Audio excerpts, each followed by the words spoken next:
All right, we are here in the land of the smiles with my boy Gavin in Chiang Mai, Thailand. Gonna interview him, gonna ask him a couple questions. We knew each other for a while. Gavin, for the people that don't know you, you could tell a little bit about your journey, how you got here, what you got going on, and people that never been to Thailand, what is it that you could tell them about Thailand? Yeah, thanks for having me on this interview. Actually, I was just surprised, pleasantly surprised when you told me about it. So I was like, yeah, cool, let's do it. I used to work at like a parts, like an automobile parts manufacturer, not a manufacturer, like a distributor. So, if you want to get like a front panel for your Ford Ranger, you call us up. Yeah, we need this, and the guy was like, it wasn't original. It was like imported from Taiwan, all the parts. And my job was to deliver the part to the customer. So I was like a delivery driver slash warehouse, but I was mainly driving on a run, delivering the parts. That was my job. But then, long story short, I decided to. I stayed there for about 2 years, saved enough money, and I've been thinking about coming to Thailand for a long time. So probably 4 or 5 years before I even did it. Thought about it, procrastinated for a long time, and I said, you know what, the hell, let's do it. Bought a one-way plane ticket and came to Chiang Mai. Well, that was like the reason why I came to Chiang Mai is because I was looking on the blogs and I was following Johnny FD. And I was looking, so basically I went online, had a look around, and I thought, oh, there's a lot of people talking about Chiang Mai. Let's just go to Chiang Mai. So I flew from Brisbane, because I'm from Australia. Flew from Brisbane, came to Bangkok, quickly did a transfer, and then came to Chiang Mai 2016. And then pretty much, I mean, I've travelled other countries and in and out of Thailand, but my base is kind of like in Thailand. And I stayed here for about 6 months. And then I met my partner. That's a long story. But I met her, just wasn't looking for anyone. I was just going to chill because I was actually going to go to Vietnam. I did go to Vietnam anyway, but I was going to like stay here for a month, a bit like you, Tommy. Stay for a month and go to Vietnam, and then keep on going, right? But I ended up staying here for my base. I ended up going to Vietnam anyway, but this is kind of like my base where I met her, and then we stayed together for a couple of years, and then we built a house, and then been here since. So the rest is history. Oh wow, okay, that's crazy. Wow. So basically, you were into the car parts in the industry. That's the type of work you were doing. Yeah, it wasn't by choice. It was just like by necessity because I was like, Okay. I was doing other stuff. I had a couple of businesses. Business before that was going well, and then it crashed in 2008. Okay. So then I kind of like had to go back to work at a job. I did telemarketing. I did a few other jobs, but then I went to that job because I was like unemployed at the same time, and they were going to offer me a job. So I thought, yeah, what the hell? Wow, you just took a leap of faith and you just went with it. One way ticket. Yeah, because I had to sell everything, right? I had to sell all my gear, all my furniture, everything I had. I had golf sticks, microwave, Wow. car, push bike. I remember just putting it all on a website like that. It's like it's called Gumtree. It's a bit like Craigslist. Okay. It's like Craigslist, right? Yeah. And then people were just like messaging me, because I was like doing it all cheap, right? Because I was like, you know what, I got to do this. I was like a month ago, sell it all, got all the cash, and then I came to Chiang Mai with a big backpack, which is like a pretty big hiking backpack. It's probably a really big one. And then I had a smaller backpack which I put on the front, which had my laptop and all my gear in it, and then that was it. 2 backpacks. That's what you had left. You didn't even have luggage. Everything I owned, everything that I had in this world was on those 2 backpacks. Oh my goodness. Wow, that's crazy. What was the responses you were getting from your friends, family? They were confused, and my friends and stuff were confused because I had a lot of work friends from multiple different jobs, They were a bit confused, but my family was supportive. They said, you know what, you've got to do it now while you're young. Time goes fast, really fast, and when we're young, we think that we've got time. We think that, hey, I can do it. I'll do it later. I'll do it tomorrow. But the reality is, you never do it. And if I never would have done it, I'd still be at my job. I was in a rut. I wasn't happy. I was just like, what the hell. So that's one thing that it taught me. If you're going to do it and you really believe in it, just do it 100%. Don't hold back, and just go all in. I've said that in the past with you, Tommy. We just go all in, right? Things that we've done in the past. Yeah. If you're going to do it and you believe in it, it doesn't matter what anyone else thinks. Just go all in, and whatever it be, whatever how it works out, or how it's worked out, right? But at least at the end of the day, you're like, you know what? I gave it a shot. I went all in. I didn't get the result I wanted, but you know what? I can always come back to where I was before, because that's where I was, and I'm not. I didn't lose anything. I did something. It didn't work out, but I gained a lot of experience. I had at the time. Let's come back, reset, and then we can do it again or move forward.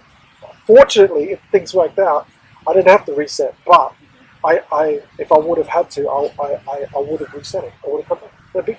So basically, if things didn't work out for you, like what would you be now if things didn't work out?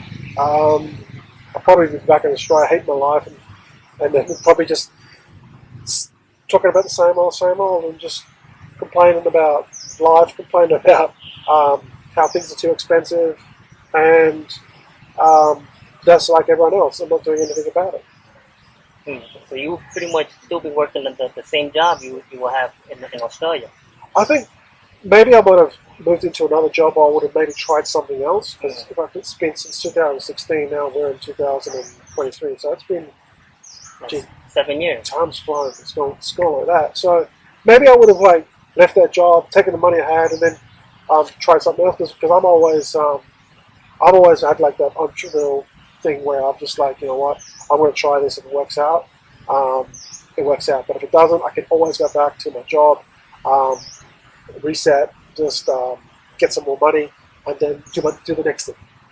So I would have just probably just been at the same job or a different job, but just trying to start another business, try to do something else, because that was the thing I wanted. I always wanted to be financially free, have my own business, or have something that can earn me income, so I'm not trading my time for money. So pretty much the job is always going to be there. The opportunities are not. Exactly. Even though the opportunities are endless, you might miss the opportunity. You blink and it's already been 7 years that you've been here. That's the thing with opportunities. You're right; they come and go, and there's plentiful of them. But opportunities, they have a time frame, and if you don't hit them at the right time, so you can see an opportunity. But if you hit it at the right time, and you go, you know what, you know about that opportunity because you've seen it. You saw like a little gap in the market, or you saw like a niche, right? And then you saw, you know what? How come no one's doing this? I can do this, or I can build this, or I can do something in this niche right before everyone else finds out about it. And then I can come in and I can get in there and go hard with it, and then I can make a ton of money. That's exactly what I did. Was going back to like 2000s. I was probably the third person on eBay to get these, those little pocket bikes? Those little Formula One, like there's like R1. It looks like a toy motorbike, but it's not. It's a real bike. Yeah, it's like got a 49cc engine. Okay, but they're real little. Yeah, they're real little, but an adult can sit on it. Remember those in the States? Yeah. They were big, right? Yeah. They meant for like the little motorcycles in the hood. Yeah. Okay. And they had these water-cooled ones, so they were real fast. They get like 80, 100 k's an hour. And you could race them. Oh, wow. Yeah, they used to race them, and they're like a full-on club. Mm-hmm. So that boomed, right? And then I saw it in the States. That was like those hoverboards and stuff. It was big in the States, but it was not big in Australia. Yeah. So when I was at that job, when I was at a different job, I bought started bringing those little pocket bikes in. And then I saved up. I had saved 18,000 from my job that I'd stayed there for like 3 years. I bought a container, and then because I was like one of the only sellers on eBay, I was selling these things like 10 a day at $1,000 a pop. So I'll bring a container. Every container I bring in, I'll double up. So within like my third or fourth container, I would just like say to my boss, literally I said to him, I said, I really like this job. I mean, I'm grateful for the job, but I'm out of here. And then because I kind of knew him as well, and I'm like, bro, this is what I did. He goes, what? Are you kidding? He goes, no, this is what I did. And I go, and he's like, I totally get why you're leaving, because you can just keep on turning things over. Why would you want to be in the job? Because yeah, exactly. What I made at the job at that time, I made in 1 month. So I'm like, I'm out of here. So the job was just helping you get the inventory. Basically, yes. You just made enough so you could invest into your business. Exactly. So the job is there not for long term. It's there just supposed to help you get out of the job, not to stay there forever. Exactly. So people have to use that as a motivation to get out of the job, not to stay there and keep making money. Use that money, invest it in yourself. Yep, invest it in yourself, because I was like, doing the whole personal development thing, and then I was also investing a lot of money in courses and stuff, which gave me the confidence to do it. I was listening to CDs and tapes at the time, actually, CDs. Then obviously MP3s and stuff. So, it was a big journey. But I always knew that I wanted to start some sort of business, because I knew other people were doing it. I just hadn't found the right one. And then when the bikes came along, I'd saved up enough money. I was like, what the hell? I'm just going to do this. And then it worked out. And it blew my mind, actually, because I was like, I've never made so much money in my life. Then I kept on flipping the containers. So every time I bring in a 20-foot, then bang, sell it. Bring in a 40-foot. 40-foot, bang, sell it. Bring in two 40-foot, two 40-foots. That's how I was going. Wow. It was crazy. Absolutely bonkers, man. And that was around Christmas too, so it was crazy. But what happened? Obviously, anything good doesn't last a long time. Eventually. Yeah. Well, that's another thing I learned. That was like a trend. It's like the hoverboards, right? Yeah. And fidget spinners. People that got into it early, they made a killing and then they got out. Except me, I'm the dumbass. I stayed in it. I was like, this is never going to end, man. So I kept on, and then I moved on to dirt bikes, and I was like in this fantasy world that I could just keep on getting different products. That worked for a while, but then people with bigger money come in and squeeze you, and then they just price you out of the market. Wow. So eventually, there was probably the supply kept going up, and there was less demand.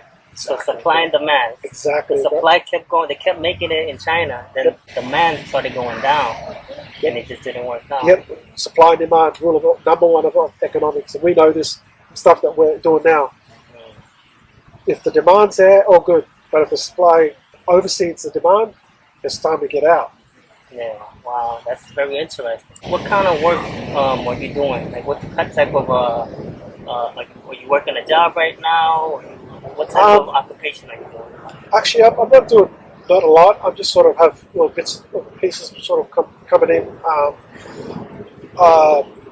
Bit of stuff on YouTube, online stuff, and then I've got like a Patreon thing that brings in a little bit of money. But a lot of the stuff that I sort of made from crypto, I've kind of like hoarded it away, and I see it as a long-term thing. And fortunately, it's enough. But I'm always hustling, right? I'm always looking for new opportunities that I can sort of put some money, resources to build that. Always recommend that if you want to start anything, just save up a bit of cash, look for little niches and gaps in the market, and then just go after it. Okay, so you make some money, good money, and now you're living in Chiang Mai. Yeah, it's a good place to live. As you can tell, Tommy, you've been here for a month.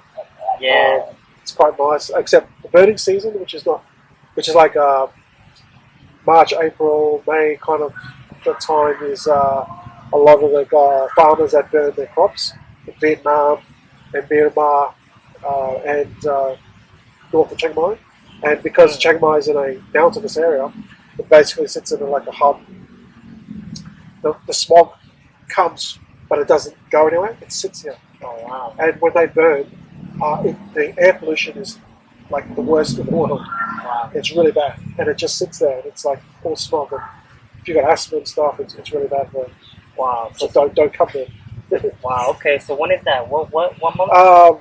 It's usually like March, April, May. Okay, March, April, May. So I'll keep that in mind not to come here around those You times. came at the perfect time because it's Okay, nice. towards Christmas and it's like getting like our winter, but it doesn't snow. So November, like to be honest, September, November, December is the best time to come because it's not too hot and it's still a bit cool. Which is the time you can. Okay, nice, awesome. Okay, so let me ask you, why Chiang Mai? Why not Vietnam? Why not Bali, Indonesia, or Malaysia? Yeah. And to be honest, you've actually got to go to all the countries and experience them themselves. That's why that's a really good question because I have gone there and I've to those countries and I've checked it out. And personally, for me, they weren't for me. But it's not to say that it's not for anyone else. You know what I mean? It just depends on the individual. The reason why I like it here is because Thailand's the climate is good. Okay, I love the climate. It's the weather is, in my opinion, is very good. It's cheap to live here, relatively cheap compared to other countries.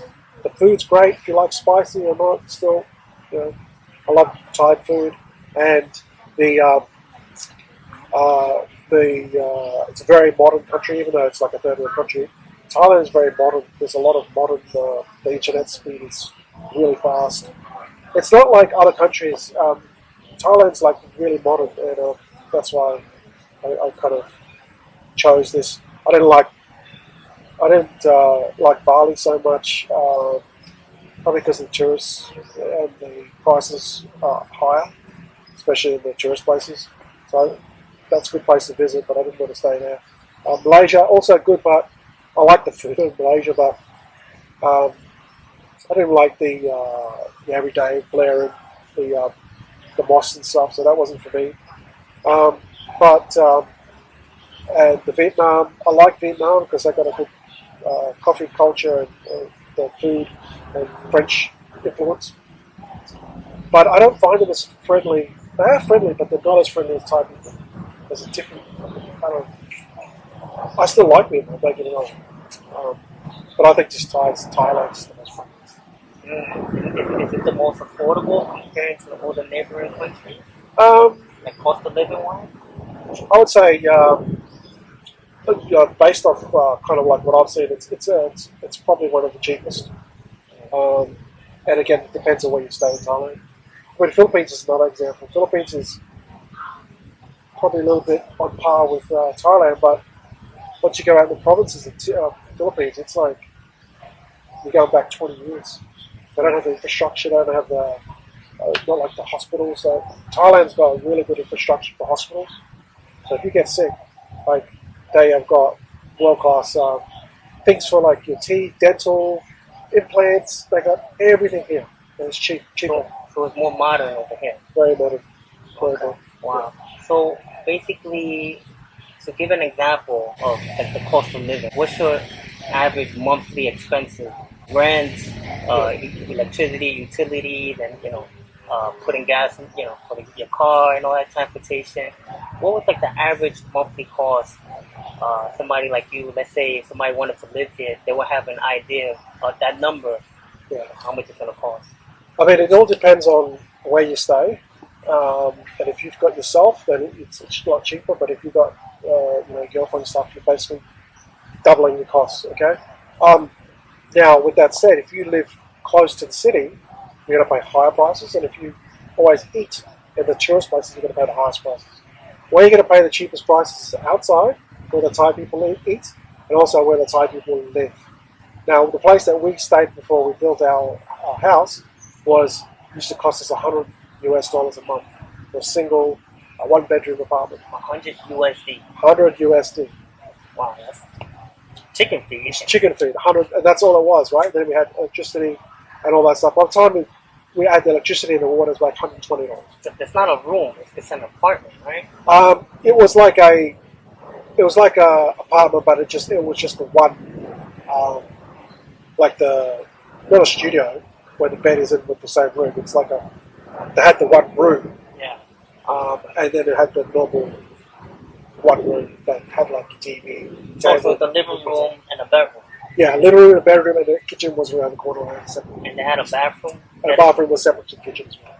In the same unit. Yeah, so it's like a one-bedroom place. No way. That's affordable for anybody.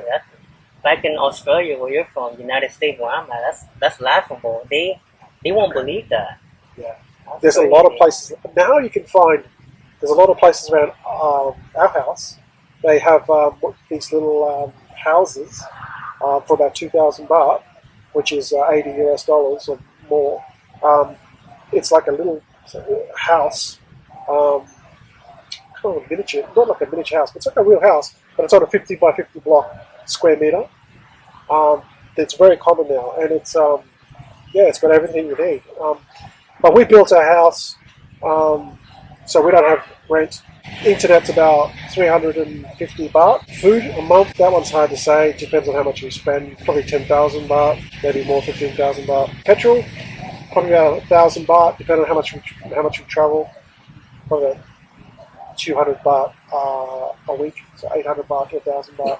We don't spend a lot. We live quite frugally. We only get stuff when we know we need. My missus spends more money than I do. Actually, I'm pretty. I wouldn't say thrifty. I wouldn't say cheap Charlie. I'd rather have my money in Bitcoin, and just hold it there, Okay. than spend it. But if I have to spend it, I'll spend it. So I would say maximum anywhere from 30,000 baht, minimum 20,000. So how much is that like in About 1,000 to 1,500 baht. And that's living comfortably. That's living comfortable. And so you live below your means. Yeah, well, yeah. Well, we've got everything we need. Mm. See, we've got the house, we've got everything, furniture, TV, car, everything. There's nothing that we owe money to anyone. So we've got everything. We don't need to pay the rent, we don't need to pay car payments, nothing. No credit card, nothing. You just have to put gas in the tank. Gas in the tank, pay for electricity. That's electricity's about 1,000, 1,200 baht, 50 bucks a month. Okay. And then like gas. Like Gas. Okay, the we don't use electricity, although we could have. Mhm. Our house runs on gas, the stoves. Okay. So that's about probably about 100 baht a month. Oh wow. Okay. That's for the stoves. We've got 2 stoves. So yeah, what's that? $3 a month. How about gas like in petrol, like gas for the scooter? The Yeah, car? Is that pretty affordable? probably about 300 baht a month, a week. A week. 300 baht was that $8? Okay. $6 to $8 a week. So to fill up your car, let's say, how much would that cost? Actually, the gas has gone up now. Probably about 2,000 baht. 2,000, 2,500. Okay. That's to fill it right up the top. Nice. But most people drive around in scooters anyway, which is more cheaper. Yeah. The scooter that we've been driving around on, I fill that up probably 100 baht. Yeah, probably 100 baht a week. But that's if I drive it every day. So that's around like $3. $3. Give or Yeah. take. Yeah, that's like driving it every day for like an hour. Oh wow, look at that. $3. Wow, a week. It's chicken feed. That's chicken feed. Wow, look at that. What's that magic number? These people, the viewers, they want to know how much would they have to have like put aside to come in and live, decent, comfortably, like every month. Like how much would they need, like set aside? Well, again, it depends on the person, and if you're an alcoholic, you will come to Thailand and you're just going to drink yourself until you pretty much pass out. Wow. So it's not a good idea to come here because everything, alcohol here is very cheap. 50 baht, 35 baht for a stubby. Long necks are, how much are they? Probably 55, 50 or 53. 60 baht Yeah. for those long ones. Yeah. Probably 60. Yeah. Yeah, like double.